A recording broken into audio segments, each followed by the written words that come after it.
Hey everyone, and welcome to The Year Was, the podcast all about today that gives you just enough information to effectively be that guy at the party, causing all your friends to question, hey, who invited you? Like, seriously, why are you here? I'm your host, Michael Montalvo, and for the next few minutes we will swim through the river of time to try and find out what makes today truly unique. In this episode, we examine the events that occurred July 7th. There are many wonders of the world. Some time ago, there were 7 wonders of the world. Most have been destroyed or lost, but few, such as the Great Pyramid of Giza, are still standing. The Colossus of Rhodes, the Hanging Gardens of Babylon, the Lighthouse of Alexandria, the Mausoleum at Halicarnassus, the Statue of Zeus, and the Temple of Artemis at Ephesus were all lost to the ravages of time. Of course, we have the natural 7 wonders that include the Northern Lights, the Grand Canyon, the Great Barrier Reef, and Mount Everest, and even the modern wonders of the world that claim the Panama Canal. But up until recently, there was a distinct lack of an official world wonders. And then, like a kick in the pants, it all changed. I say official, but who really decides these things? Well, in the faraway year of 2000, which sounds less like a joke the more I think about it, the whole thing began as a Millennium Project. According to the website news7wonders.com, back even further in the 1990s, Bernard Weber was working as a filmmaker and things were going as they were going.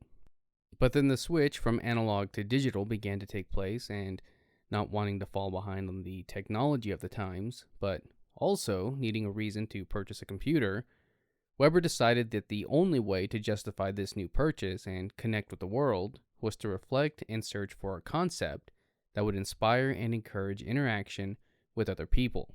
The ancient 7 wonders of the world seemed to fit his purposes, and so in 1999, Bernard Weber decided to revive it. Weber started with the idea to have the world choose and then elect a new set of man-made wonders, and so he consulted with the UNESCO World Heritage Center and then with the United Nations in order to promote the idea and gather support. Nominations began to roll in, and in 2006, Weber began a year-long tour to the 21 finalists to see the locations chosen to potentially make the official list. The year was 2007, and on this day, July 7th, over 100 million people voted, and the new 7 wonders of the world were announced. The winners were announced in Lisbon, and the new list was made. First up is the Great Wall of China. One of the largest and longest construction projects ever attempted, the Great Wall began its construction around 220 BC and continued up until the Ming Dynasty, which began around 1368. The Ming Dynasty boasts the most well-preserved section of the wall. Originally made of packed dirt, it was continuously improved upon as time and building techniques advanced. Made for defense, it never actually prevented invasion, but stands as a symbol of strength for China. And while it's commonly said that the wall can be seen from space, that's actually not true, unless you look through satellite imagery, but then I guess everything is visible from space. It currently stands between 2,500 and 3,400 miles, depending on where you start the measurement, and has an average height of 30 feet. Next up is the statue Christ the Redeemer in Rio de Janeiro, Brazil. The story begins in the 1850s. Pedro Maria Bosch made the suggestion of placing a Christian monument on Mount Corcovado to honor the daughter of Emperor Pedro II, the Princess Regent Isabel. Impressive, except that it never happened. Instead, in 1921, the Archdiocese of Rio proposed that a statue of Christ be built on the summit because then it would be visible from anywhere in Rio. Citizens petitioned for the statue to be built, and on April 4th, 1922, the foundation stone of the base was laid and construction began. Kind of. While the work on the base began, they didn't actually have a design yet. A contest was held, and Brazilian engineer Heitor da Silva Costa was selected as the winner. Together with Carlos Oswald and Paul Landowski, the 3 worked on the statue's pose of Christ standing, arms outstretched. Funds were raised by the church, and construction on the statue began in 1926 and lasted until 1931. It stands 98 feet tall with an arm span of 92 feet and is one of the most recognizable statues in the world. Next, we travel to Peru and visit Machu Picchu. These ancient ruins are northwest of Cusco, Peru, and are one of the only few pre-Columbian ruins still intact. Believed to have been built in the 15th or 16th century, it's said to have been abandoned after construction and the arrival of the Spanish in the 1530s. In 1911, it was rediscovered by Hiram Bingham after his team was told of some ruins by a local farmer.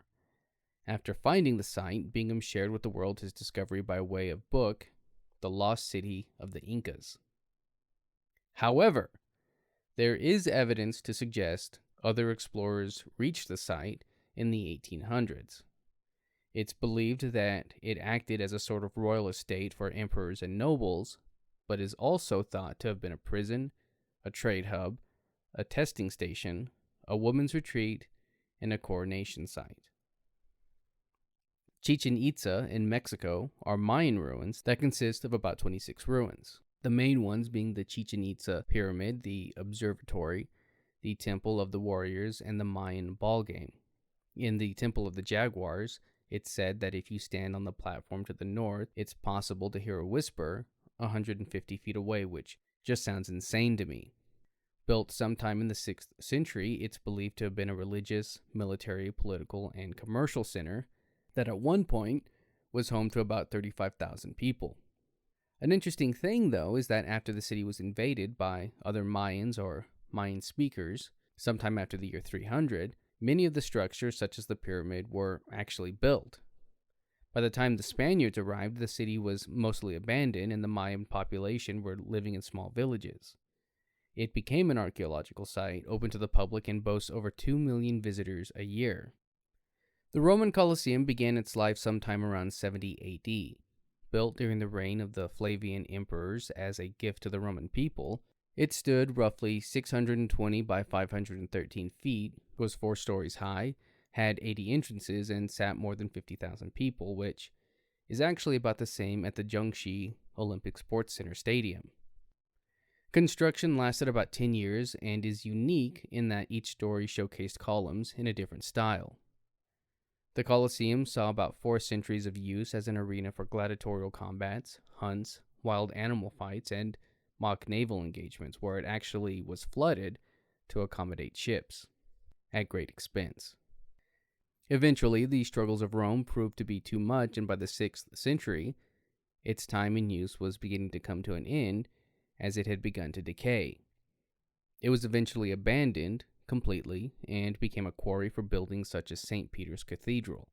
In the 18th century, various popes tried to conserve the site as a Christian site, but failed, and by the 20th century, due to natural disasters and decay, only about 2/3 of the Colosseum remain. We're in the home stretch now. The Taj Mahal is located in Agra and Uttar Pradesh in northern India. Built to immortalize Mumtaz Mahal by the Mughal Emperor Shah Jahan. After Mumtaz died in childbirth, construction began on the site in 1632. 20,000 workers were brought in from India, Persia, Europe, and the Ottoman Empire, and although the buildings were finished by 1643, decoration was not completed until 1647. In total, the 42-acre complex took about 22 years to complete. Despite the beauty of the architecture and the status as a wonder of the world, in the centuries since its completion it has been the subject of neglect and decay. Air pollution has damaged the mausoleum, and despite measures taken to reduce the effects and a restoration initiative which began in 1998, progress has been slow. Today it's seen as a cultural symbol, although there is fear that it could be a target for possible attacks. Finally, we have Petra Jordan. You may recognize this one as the location of the Holy Grail in the film Indiana Jones and the Last Crusade. Petra is located south of Jerusalem and is referred to as the Rose City because of the color of the stones used in the buildings. Dating back to the 4th century, it was established as a trading post by the Nabateans, who accumulated a large wealth that caused the Greek Empire to attack in 312 BC. This is actually when we get the first reference to Petra in recorded history. Although they successfully fought back the Greeks, it would not be the only time Petra would be attacked. The Nabateans would successfully fight off these attacks, though, until the Romans invaded in 106 AD.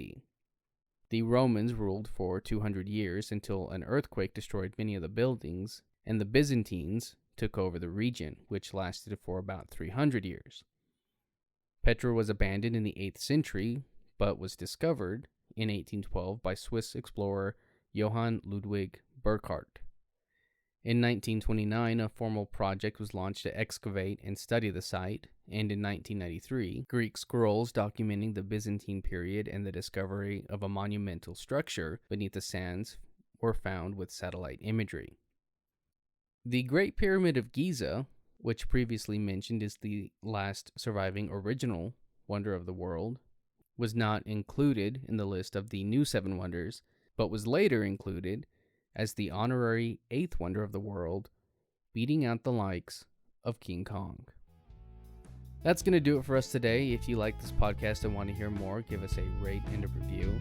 That helps me out and helps steer this in a direction that is hopefully good for all.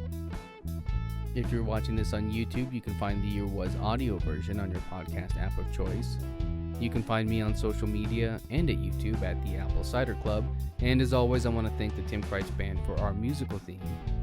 And thank you for listening. We'll see you next time.